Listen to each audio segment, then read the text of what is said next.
गंगा की माटी है और गंगा का पवित्र जल है और ये खाने वाली गोंद है, इसमें कोई बाहरी चीज नहीं।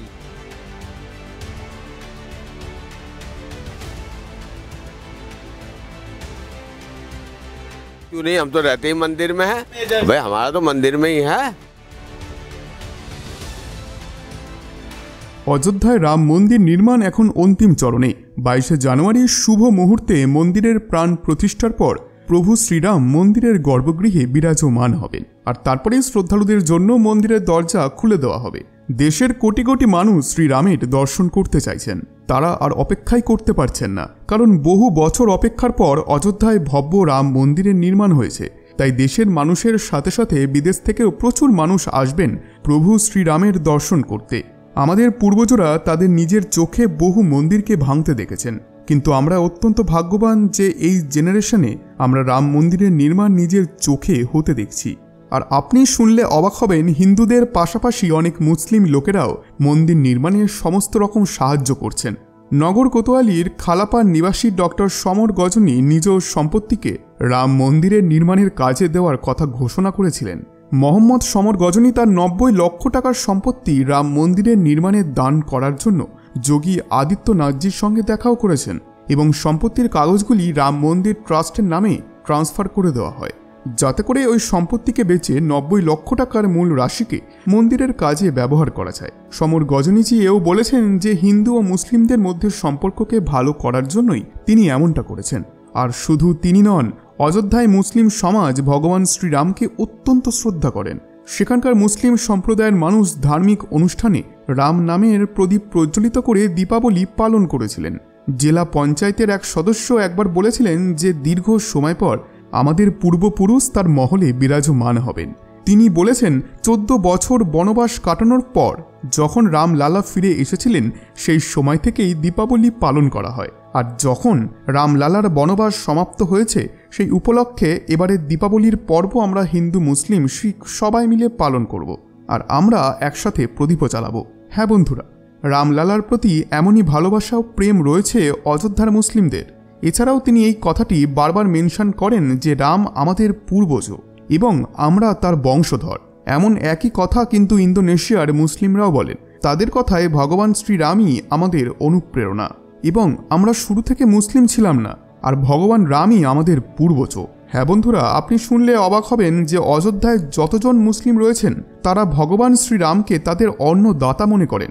জীবনে আজ পর্যন্ত যা যা উন্নতি করেছেন তা কেবল প্রভুর আশীর্বাদের জন্যই হয়েছে, এমনটাই তারা মনে করেন।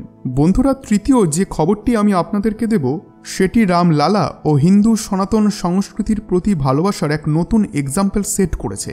আসলে বেনারসের এক মুসলিম আর্টিস্ট বড় একটি সাদা সুতির কাপড়ের ওপর গঙ্গার মাটি ও জলের ব্যবহার করে শ্রীমদ্ ভাগবত গীতা লিখেছিলেন। তার সাথে তিনি হনুমান চল্লিশাও লিখেছিলেন এবং অন্যান্য গ্রন্থকেও লেখার চেষ্টা করেছিলেন। এই মুসলিম আর্টিস্টের নাম হলো হাজি ইরশাদ আলী।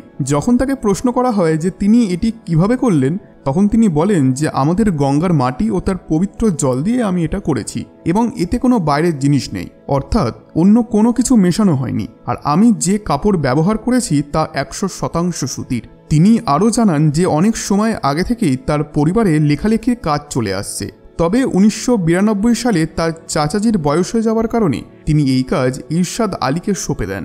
বন্ধুরা, রাম জন্মভূমিতে রামলালার প্রাণ প্রতিষ্ঠা নিয়ে অনেক চর্চা হয়েছিল, কিন্তু এখন অযোধ্যায় রাম মন্দিরের প্রাণ প্রতিষ্ঠার তারিখ সামনে চলে এসেছে এবং তা হল 22 জানুয়ারি 2024 এবং প্রাণ প্রতিষ্ঠায় প্রধানমন্ত্রী নরেন্দ্র মোদীজিকেও নিমন্ত্রণ দেওয়া হয়েছে।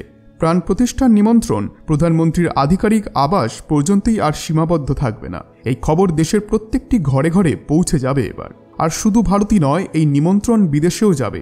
আসুন জেনে নিই রাম মন্দিরে কি কি ব্যবস্থা করা হচ্ছে শ্রদ্ধালুদের জন্য, আর এখানে রাম মন্দিরে রামলালার প্রাণ প্রতিষ্ঠা নিয়ে অন্য সমাজ কি বলছে জানবো বিস্তারে। বন্ধুরা, আপনাদের কাছে ছোট্ট একটি অনুরোধ, কমেন্টে অবশ্যই লিখুন জয় শ্রীরাম। নমস্কার প্রিয় দর্শক, আজব কাহিনীর আরও একটি নতুন ভিডিওতে আপনাদের সবাইকে স্বাগত। বন্ধুরা, আগামী বছর 22 জানুয়ারি প্রধানমন্ত্রী নরেন্দ্র মোদীজি অযোধ্যার রাম মন্দিরের উদ্বোধন করবেন। এরপর মন্দিরের গর্ভগৃহে রামলালার প্রাণ প্রতিষ্ঠা করা হবে, যার পরে শ্রদ্ধালুদের জন্য খুলে দেওয়া হবে মন্দির। আবার ওইদিকে ধন্যীপুরে এখনো পর্যন্ত মসজিদের নির্মাণ কাজ শুরু হয়নি, যা নিয়ে মুসলিম সম্প্রদায়ের মানুষ অসন্তুষ্ট রয়েছেন। ইন্ডিয়ান মুসলিম লীগ অধ্যক্ষ মোহাম্মদ আনসারি পিএম মোদিজিকে অনুরোধ করেন মসজিদের যে কাজ আটকে আছে তাকে শীঘ্রই শেষ করা হোক। আবার অন্য কিছুজন এমনও মন্তব্য করেন যে প্রধানমন্ত্রীকে কোনো ধার্মিক সমারোহে যোগদান করা উচিত নয়। কিন্তু কেন তিনি যাবেন না? তিনিও তো একজন সনাতনী, তাই নয় কি? দেশের প্রত্যেকটি হিন্দু রামলালার দর্শনের জন্য এত সময় ধরে অপেক্ষা করছেন এবং এখন যখন মন্দির প্রায় শেষের দিকে, মন্দিরের উদ্বোধনের তারিখও ফাইনাল হয়ে গেছে, তাহলে কেন তিনি যাবেন না? চলুন এবার জেনে নিই রাম মন্দিরের উদ্বোধনের আগে কি কি ব্যবস্থা নেওয়া হয়েছে এবং ভক্তদের জন্য মন্দিরের ভেতরে কি কি ফেসিলিটি রয়েছে। সবার প্রথমে অযোধ্যায় যাওয়ার কথা বলি, তারপর আমরা দেখব যে এখানে কি কি ব্যবস্থা রয়েছে। বন্ধুরা, আপনি দেশের যে প্রান্তেই থাকুন না কেন, সবথেকে ইজিয়েস্ট ওয়ে হলো বাই এয়ার, অর্থাৎ এরোপ্লেনের মাধ্যমে। এর জন্য অযোধ্যা এয়ারপোর্ট তৈরি হয়ে গিয়েছে। 30শে ডিসেম্বর উদ্বোধনী ফ্লাইট অযোধ্যায় পৌঁছাবে, যেখানে ইন্ডিগো অযোধ্যা এয়ারপোর্ট থেকে উড়ান শুরু করার জন্য তৈরি রয়েছে। তারপর 6ই জানুয়ারি রেগুলার ফ্লাইট দিল্লি থেকে অযোধ্যার মধ্যে শুরু হয়ে যাবে। আর বাই এয়ারে আপনি খুব সহজেই অযোধ্যায় পৌঁছাতে পারবেন। তবে এরোপ্লেনের ভাড়া বেশি হওয়ার কারণে আরও একটি অপশন রয়েছে, যেটি হলো রেলওয়ে। অযোধ্যাতে দুটি রেলওয়ে স্টেশন রয়েছে, একটি হলো অযোধ্যা ক্যান্ট এবং দ্বিতীয় হলো অযোধ্যা জাংশন। অযোধ্যা জাংশন রাম মন্দিরে যাওয়ার সবথেকে নিকটবর্তী রেলওয়ে স্টেশন। আর যেহেতু রামলালার দর্শনে প্রচণ্ড ভিড় হবে এখানে, তাই যাত্রীদের কথা মাথায় রেখে অযোধ্যা জাংশনে একটি নতুন স্টেশন বানানো হয়েছে, যেটি এখন রেডি এবং এই মাসেই শুরু হয়ে যাবে। অযোধ্যা প্রভু শ্রীরামের জন্মভূমি, যেদিকে বিহারের সীতামারি মাতা সীতার জন্মভূমি। এই জন্য বিহারের সীতামারি স্টেশন থেকে অযোধ্যার পর্যন্ত অমৃত ভারত ট্রেন খুব শীঘ্রই শুরু হবে। এছাড়াও লখনৌ থেকে গোরখপুরের মধ্যে কিছু সময় পূর্বেই বন্দে ভারত ট্রেন শুরু হয়েছিল, যেটি অযোধ্যাকেও কানেক্ট করছে। এগুলি ছাড়াও রাজধানী লখনৌ থেকে উত্তরপ্রদেশের আলাদা আলাদা শহর থেকে অনেক প্যাসেঞ্জার ট্রেন অযোধ্যায় যাতায়াত করে। এবার জেনে নেব শ্রদ্ধালুদের জন্য অযোধ্যায় কি কি ব্যবস্থা রয়েছে। বন্ধুরা, অযোধ্যায় থাকার জন্য লাক্সারি হোটেলের পাশাপাশি অনেক বাজেট ফ্রেন্ডলি হোটেলও রয়েছে। তবে আপনাদেরকে সাজেস্ট করব হোটেল বুকিং আগে থাকতেই করে নেবেন, কারণ জানুয়ারি মাস থেকে সেখানে ঘর পাওয়া মুশকিল হয়ে যাবে। তাই ডিসেম্বর মাসটাই হোটেল বুকিংয়ের জন্য সঠিক সময়। শ্রীরাম জন্মভূমি তীর্থক্ষেত্র ট্রাস্টের সদস্য কামেশ্বর চৌপালজি বলেছেন যে রাম মন্দিরের অনুষ্ঠানের আয়োজন অযোধ্যাতে 16ই জানুয়ারি থেকেই শুরু হয়ে যাবে। 22শে জানুয়ারি প্রাণ প্রতিষ্ঠা হবে। এই শুভ পরিসরে প্রায় 5000 জন সন্ত সাধু এবং আলাদা আলাদা ক্ষেত্রের শিল্পীরা তাদের কলা প্রদর্শন করবেন। প্রাণ প্রতিষ্ঠার পরবর্তী 2 দিন পর্যন্ত অনুষ্ঠান হবে। চৌপালজির কথায় রাম মন্দিরের নিমন্ত্রণ দেশের 5 লক্ষ গ্রামের মানুষদের কাছে যাবে।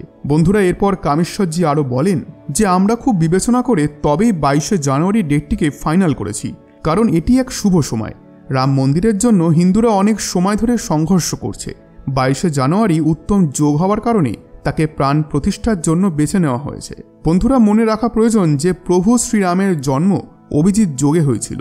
অন্য তিথির তুলনায় এই যোগ 22শে জানুয়ারির পর অনেক সময় ধরে থাকবে, আর এটিই কারণ প্রাণ প্রতিষ্ঠার জন্য এই তারিখটিকেই সবথেকে উত্তম বলে মনে করা হচ্ছে। 22শে জানুয়ারি প্রাণ প্রতিষ্ঠায় প্রায় 17,000 জন ভিভিআইপি গেস্ট আসবেন, যার মধ্যে প্রধানমন্ত্রী, তার সহিত দেশের বড় বড় বিজনেসম্যান ও অন্যান্য মন্ত্রীরাও রয়েছেন। আর তাদের জন্য বিশেষ আয়োজনও করা হবে। কিন্তু সাধারণ শ্রদ্ধালুদের জন্য ব্যবস্থা থাকতে হবে। অযোধ্যায় শ্রদ্ধালুদের ভোজনের বন্দোবস্ত, তাদের রামলালা দর্শন করতে দেওয়ার সুযোগ, এগুলি বেশ চ্যালেঞ্জিং হবে, কারণ ওই দিন এক ঐতিহাসিক দিন হতে চলেছে। সকল রাম ভক্ত এক জায়গায় জড়ো হবেন, আর সবাইকে ব্যবস্থা করে দেওয়া বেশ চ্যালেঞ্জিং হয়ে দাঁড়াবে। যারা ভিভিআইপি পাস পেয়েছেন তাদের কংগ্রাচুলেশন, আর যারা পাননি তাদেরকে এই জিনিসগুলি মাথায় রেখে তবেই সেখানে যেতে হবে।